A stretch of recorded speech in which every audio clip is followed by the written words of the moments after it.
জাহাপানা, কয়েকদিন ধরেই দেখছি আপনি কেমন চিন্তিত হয়ে আছেন। জানতে পারি কি এমন ঘটলো? হ্যাঁ উজির, একটা কথা কেবলই পাক দিয়ে চলেছে মগজের নানা কোণে। একটা অতি ছোট শব্দ, অবিদ্যা। অবিদ্যা কি? ও, এটা আবার কোনো শক্ত কথা হলো নাকি? এ তো আমি একেবারে অনায়াসে বলে দেব। বলো শুনি। বিদ্যা নেই যার, ব্যাস, ব্যাস অতি সহজ। তার মানে তোমার মতে আমার মাথায় বুদ্ধি নেই? জাহাপানা, আমি কখন বললাম? তুমি সরাসরি বলনি, আভাসে বলেছো। তুমি কি মনে করো তুমি যেটা ভেবেছিলে সেটা আমি ভাবিনি? হুজুর, হুজুর গোস্তাকি মাফ, ভুল হয়ে গেছে হুজুর। বলো বিদ্যা কি? হ্যাঁ আগে হুজুর, লেখাপড়া করে জ্ঞান অর্জন করাই হলো বিদ্যা। তুমি চাই জানো? শোনো উজির, আমার এই দ্বিধাকে দূর করতে হবে। কিভাবে করবে ভাবো। ঠিক আছে, ঠিক আছে, আমি যত তাড়াতাড়ি সম্ভব আপনার এই দ্বিধা দূর করবার চেষ্টা করব। রাজ্যে রাজ্যে খবর পাঠাও, প্রতিটা রাজ্যের পণ্ডিতদের আমার কাছে আনো। আমায় জবাব দিয়ে খুশি করতে পারলে আমি 1000 স্বর্ণ মুদ্রা ইনাম দেবো। ঠিক আছে, ঠিক আছে জাহাপানা, ঠিক আছে, আমি এক্ষুনি সব রাজ্যে দূত পাঠাচ্ছি।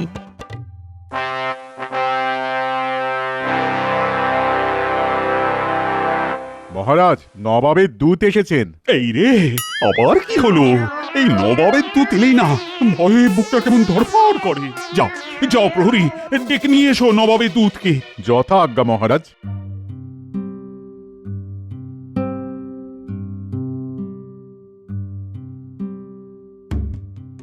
মহারাজের জয় হোক। বলো বলো দুধ, কি সংবাদ? নবাব বাহাদুর খবর পাঠিয়েছেন যে একটা বিশেষ কারণে আপনার রাজ্যের সবচেয়ে বিচক্ষণ ব্যক্তিকে নবাব বাহাদুরের প্রয়োজন। নবাব বাহাদুর সব রাজ্যের রাজাদের এই খবর পাঠিয়েছেন।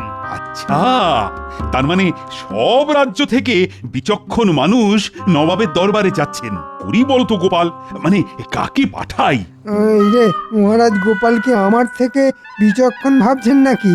হ্যাঁ মহারাজ, আমি আপনার মন্ত্রী, কিন্তু এই সারা কৃষ্ণনগরের যদি কেউ বিচক্ষণ ব্যক্তি থাকেন সেটা হলেন আপনি। কি বলছো মন্ত্রী? আমি যদি এখন নবাবের দরবারে যাই তাহলে রাজকার্য সামলাবে কি? মহারাজ, আপনি কেন যাবেন? আপনার প্রতিনিধি হিসেবে আমি যাব।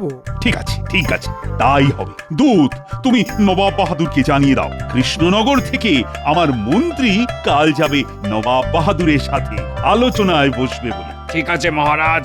ব্যাস, মহারাজ নিজের পায়ে কুড়ুলটি মারলেন। কি আনন্দ!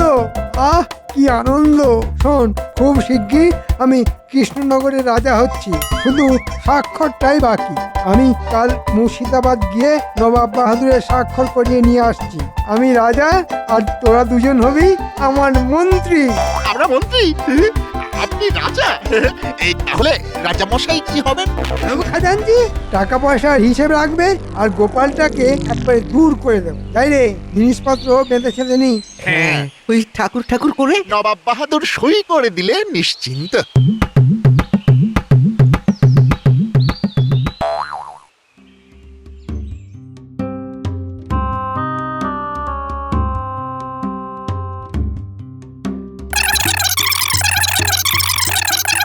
কৃষ্ণচন্দ্র আমার দরবারে মন্ত্রীকে পাঠালো। মন্ত্রী বিচক্ষণ, আমার সাথে এভাবে মজা করলো। ঠিক আছে, আমিও দেখছি। আমার প্রশ্নের উত্তর না দিতে পারলে কারাগারে বন্দি করব। আসুক মন্ত্রী। জাহাপানা, এটা তো আপনাকে অপমান করা। পড়াচ্ছি অপমান? দূত, তুমি এক্ষুনি যাও। মন্ত্রী হলো কৃষ্ণনগরের সবচেয়ে বিচক্ষণ। রাগে আমার গা টনটন করছে, মাথা ঝনঝন করছে, কান ভন ভন করছে। আপনি শান্ত থাকুন। কালকে মন্ত্রীকে শিক্ষা দিতে না পারলে আমার শরীর শান্ত হবে না। এই কি গো, কি অত চিন্তা করছো? মন্ত্রী মশাইকে নবাবের দরবারে মহারাজ পাঠালেন। তাতে তোমার এত চিন্তার কি হলো? সে তুমি বুঝবে না গিন্নি।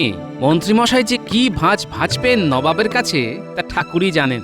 মহারাজ যদি জেনে বুঝে নিজের পায়ে কুড়ুল মারেন তাহলে আমরা আর কি করতে পারি বলো গিন্নি? আমার কাজ শুধু দেখা, আর মহারাজ বিপদে পড়লে মহারাজের পাশে দাঁড়ানো আর বিপদ থেকে উদ্ধার করা।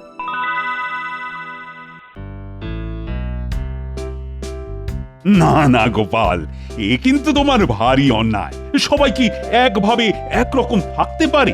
বোকা সরল একদিন না একদিন তো তাকে ঠিক মানুষ হতেই হবে। ঠিক কথা। তাহলে মন্ত্রীমশাই এখন মুর্শিদাবাদে মানুষ হতে গেছে। মানুষ হতে গেছে মন্ত্রী মশাই। এতদিন ছিল পশু, বুদ্ধির বিকাশ ঘটেনি এখনো, ছিল সে কোলের শিশু। দেখো সভাকবি, মন্ত্রী মাঝে মধ্যে গোলমাল করে ফেলে বটে, কিন্তু তবু তো সে রাজ্যের মন্ত্রী, তার তো একটা সম্মান আছে। ক্ষমা করবেন মহারাজ, করেছি গর্হিত কাজ। মহারাজ, আমি কামনা করি এবার অন্তত মন্ত্রীমশাই এমন কিছু কাজ করবেন না যাতে করে আবার আমাকে তার ভুলের খেসারত দিতে যেতে হয়। আমি তো তার ভুলের খেসারত দিতেই আছি। কি এত বড় কথা? তোমার খুব অহংকার, তাই না? ঠিক আছে, ঠিক আছে, আজকের পর থেকে তোমাকে আমার আর প্রয়োজন নেই, তুমি আসতে পারো। ঠিক আছে মহারাজ, আপনার আজ্ঞা শিরোধার্য। আজ থেকে গোপালের নাম আমার কাছে আর কেউ করবে না। আজকের মতো সভা এখানেই শেষ করলাম।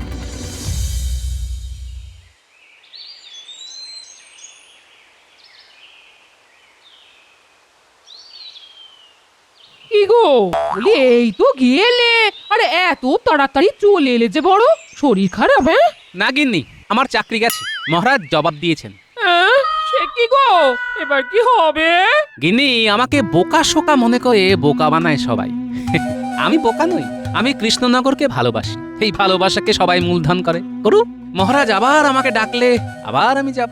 ও বলি, দুঃখ পেও না গো, দুঃখ পেও না, দেখো সব ঠিক হয়ে যাবে সব। তুমি শান্ত হও দেখি, শান্ত হও, শান্ত হও। আমি শান্ত আছি গিন্নি, শুধু ভাবছি যে মন্ত্রীমশাই ওখানে গিয়ে কি করছেন। কারণ উনি নিজেকে খুব বিচক্ষণ মনে করেন, কিন্তু উনি এও জানেন উনি তা নন। দেখা যাক কি হয়।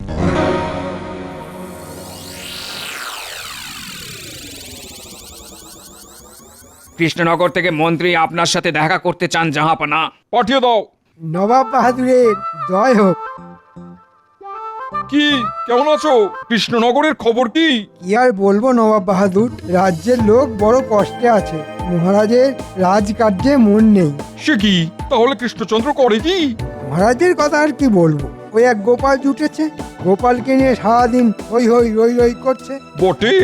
এই মোক্ষম সময় নবাব বাহাদুরের কাছে নিজের নামটাই বলে ফেলি। নবাব বাহাদুর, আমার একটা আর্জি আছে, মানে ওটা ওটা রাখতেই হবে নবাব বাহাদুর। আরজি বলে ভালো। মানে ভয়ে বলবো না নির্ভয়ে বলবো? কিছুটা ভয়, কিছুটা নির্ভয়ের সাথে বলো। মানে মানে ঠিক বুঝলাম না। উজির, শোনো মন্ত্রী, তুমি তোমার আর্জি নির্ভয়ই বলতে পারো, কিন্তু এর মধ্যে কিন্তু আছে। কিন্তু একটা থাকবেই। তোমার আর্জি যদি জাহাপনার পছন্দ না হয় তাহলে ভয়ের ব্যাপার আছে। থাক থাক, আমার আর্জি আর জানাবো না। না না না, তা তো হবে না। আমার দরবারে যখন তুমি একবার মুখ ফুটে বলেছো তোমার আর্জির কথা, তখন তোমাকে বলতেই হবে। না বললে কঠিন শাস্তি, কারাগারে আজীবন। হ্যাঁ, নিজেরও, আমি তো এখন শাঁখের করাত হয়ে গেলাম।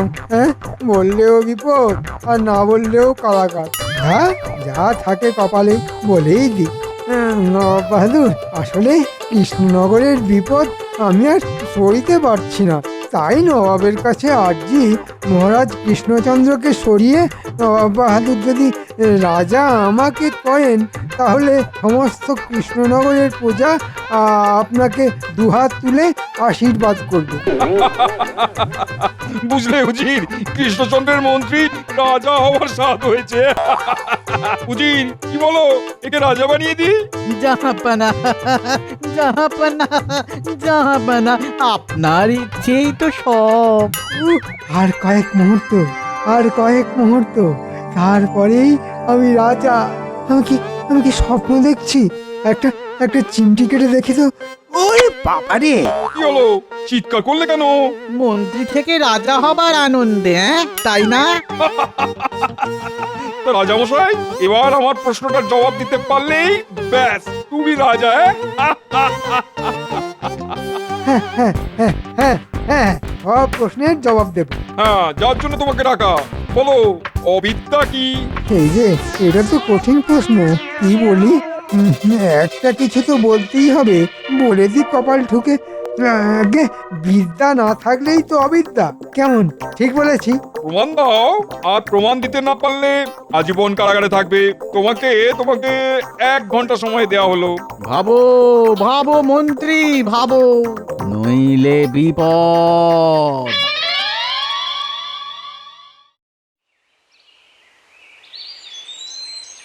কি গো গোপাল দাদু, তোমার আজ ছুটি নাকি? কয়েকদিনের ছুটি পেলাম রে, ভালোই হয়েছে তোরা এসেছিস। হাতে হাতে ঘরের চালটা একটু সারিয়ে নি। 3-4 দিনের মধ্যেই আমাকে আবার মুর্শিদাবাদে যেতে হবে। কেন? তুমি কেন যাবে? তোমাকে তো মহারাজ জবাব দিয়েছেন। দেখো, মান অপমান বাদ দাও। যখন দেশের প্রয়োজন পড়ে তখন মান অপমান মনে রাখতে নেই গিন্নি। দেশ আগে। রাজার উপর আমাদের রাগ থাকতেই পারে, রাজার উপর রাগ করে দেশের ক্ষতি করা মূর্খামি। বুঝলি বাবারা, দেশকে ভালোবাসতে হবে, তবেই দেশও তোদের ভালোবাসবে।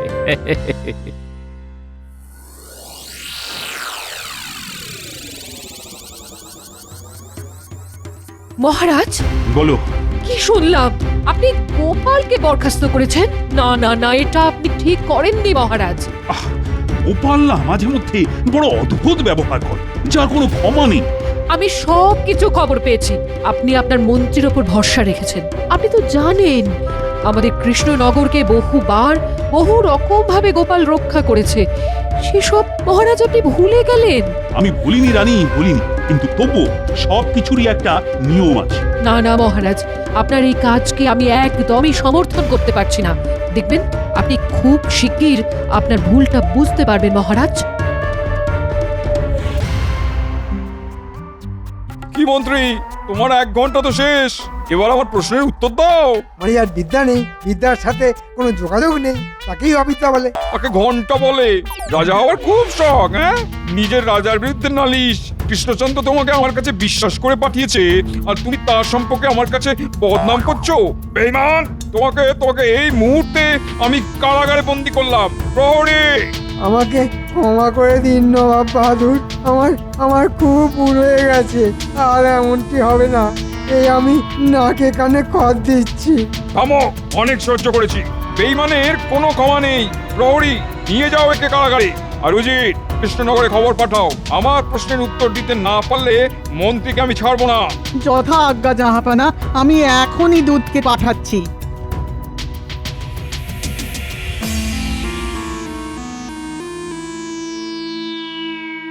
মহারাজের জয় হোক। বলো বলো, কি সংবাদ? মহারাজ, নবাব সাহেব আপনার মন্ত্রীর ওপরে খুব বিরক্ত। মন্ত্রীকে উনি কারাগারে বন্দি করেছেন।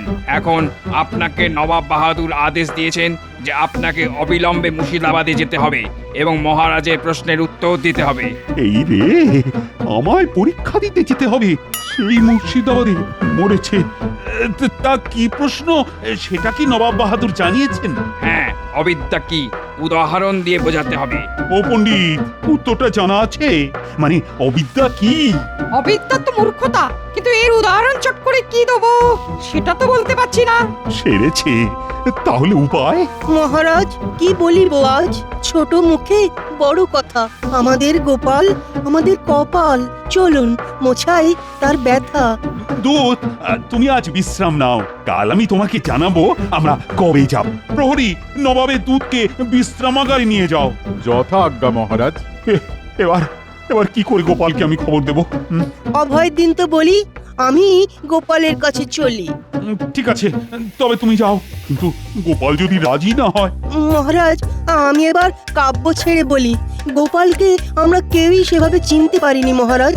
ও আপনাকে আর আমাদের কৃষ্ণনগরকে দারুণ ভালোবাসে গোপাল আমাদের রাজ্য, তাই গোপাল ছাড়া হবে না কোনো কার্য। মহারাজ, একটা অনুরোধ করব। করো করো। গোপাল খুব অভিমানী, যদি আমাদের সাথে আপনি যান তাহলে ভালো হয়। হ্যাঁ, বিষয়টা যে আমি ভাবিনি তা নয়, আমিও ভেবেছিলাম। চলো আমরা তাহলে সবাই যাই।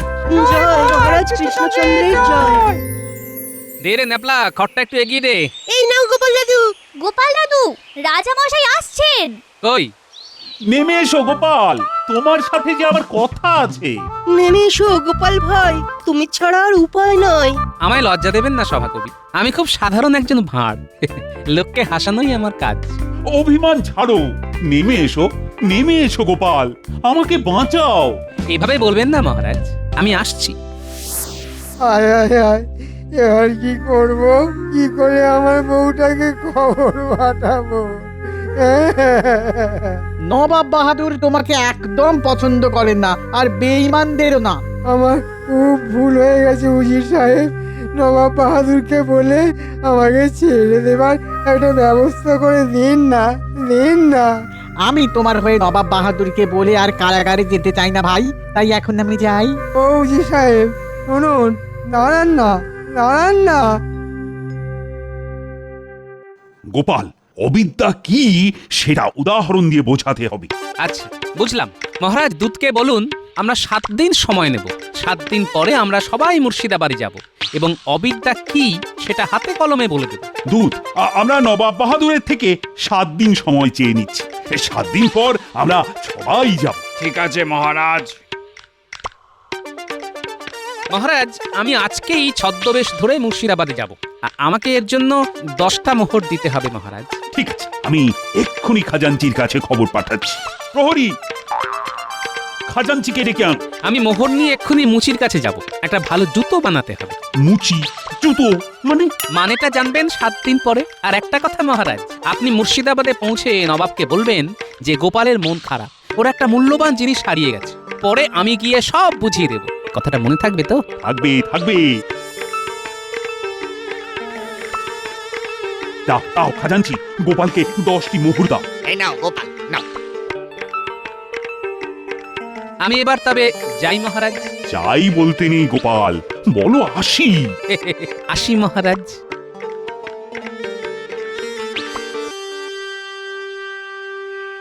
মুচি ভাই, একজোড়া জুতো বানাও দেখি।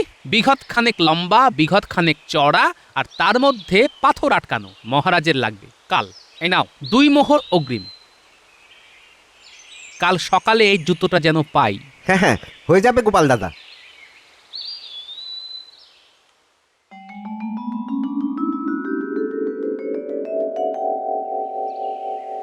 কৃষ্ণনগরের মহারাজ 7 দিন পরে আসবেন। 7 দিন? ঠিক আছে, 7 দিন পরে না এলে কৃষ্ণনগর আক্রমণ। যথা আজ্ঞা জাহাপানা। আমার ছদ্মবেশটা কেমন হয়েছে গিন্নি? সাধু সাধু লাগছে? তাই ছদ্মবেশ ধরে তুমি মুর্শিদাবাদ যাবে? যাব না? বিদ্যা আর অবিদ্যার ফারাকটা তো বোঝাতে হবে। আমি আসছি গো গিন্নি, গারোয়ান বলা আছে কাল ভোর ভোর নবাবের দরবারে পৌঁছতে হবে। আসি গো। আচ্ছা আচ্ছা, ঠিক আছে ঠিক আছে, সাবধানে। দুগা দুগা দুগা দুগা দুগা দুগা, ভালো রেখো না, দেখো না।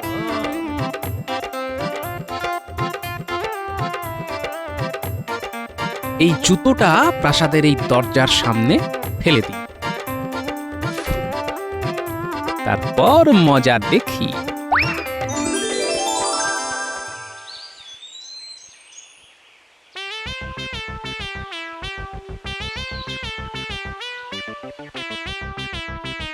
এটা কি? হ্যাঁ, জুতো। ওরে হরি, এই আবার কি রকম জুতো? এত বড় জুতো! যাই যাই যাই, নবাবকে গিয়ে দেখাই, এক্ষুনি নবাবকে গিয়ে দেখাই। জাহাপানা, জাহাপানা, জাহাপানা, এক পাটি জুতো, জুতো। জুতো? এত বড় কোথা থেকে পেলে? প্রাসাদের দরজার সামনে। জাহাপানা, এ নিশ্চয়ই কোনো মহাপুরুষের জুতো। এত বড় জুতো কোনো সাধারণ মানুষের তো হয় না। ঠিক বলেছো, আমারও তাই মনে হচ্ছে। দাও দাও দাও, এ হলো আশীর্বাদের জুতো। একে সম্মান করতে হবে, একে রোজ মাথা ঠেকিয়ে কাজ শুরু করতে হবে। পুরালার আশীর্বাদ। উজির, আজ থেকে প্রতিদিন এই জুতোকে চুম্বন করবে, মাথায় ঠেকাবে, তারপর কাজে নামবে। দাও, এবার আমাকে দাও, আমি চুম্বন করি। মাথায় ঠেকাই। আমার পাপ দূর করে দাও, আমাকে প্রচুর ধন দৌলত দাও, আমাকে শক্তিশালী করো। মহাপুরুষের জুতো দেখলেই সৌভাগ্য। মাথায় ঠেকিয়ে পুণ্য লাভ করেছি। ছাই করেছো আমাদের হারুমুচির হাতে তৈরি জুতো। সব কটা মূর্খের ধারে। পুঁথি পড়ে কি সবকিছু জানা যায়? জানতে হলে অবিদ্যাকে ঘাড় থেকে নামাতে হয়। এটাই অবিদ্যা।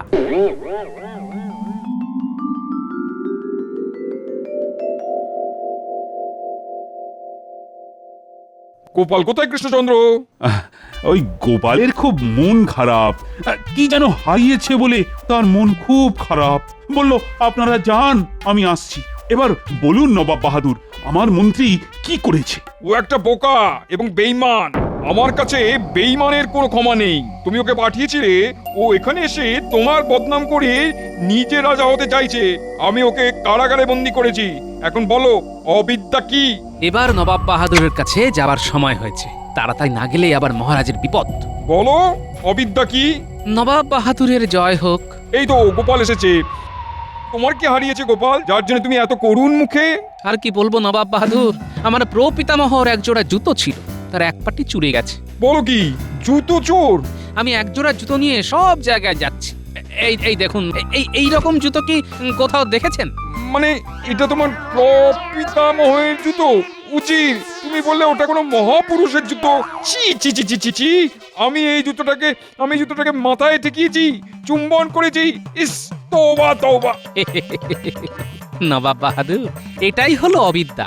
কোনো কিছু বিচার না করে গড্ডালিকায় গা ভাসানোকেই বলে অবিদ্যা। তুমি তুমি তুমি সবার সেরা গোপাল, কৃষ্ণনগরের অহংকার। বলো বলো বলো, তুমি আমার কাছে কি উপহার চাও? আপনার করুণা থেকে আমাদের নদিয়া জেলায় যেন বঞ্চিত না হয়, আর মন্ত্রীমশাইকে। না গোপাল না, যে পেছন থেকে ছুরি মারে তাকে ক্ষমা করব না। ওকে ওকে শাস্তি পেতেই হবে। মেয়াদ শেষ হলে ফিরে আসুক, কাজে নেব, কিন্তু অপরাধীকে তার অপরাধের শাস্তি পেতেই হবে। নাও নাও, সবাই মিলে বলো জয় গোপালের জয়। জয় গোপালের জয়। কৃষ্ণনগরের গর্ব গোপাল। আমার মুর্শিদাবাদে গোপাল নেই বলে কৃষ্ণচন্দ্র তোমার উপর আমার ভারী হিংসে হয়। জয় গোপালের জয়। জয় গোপালের জয়।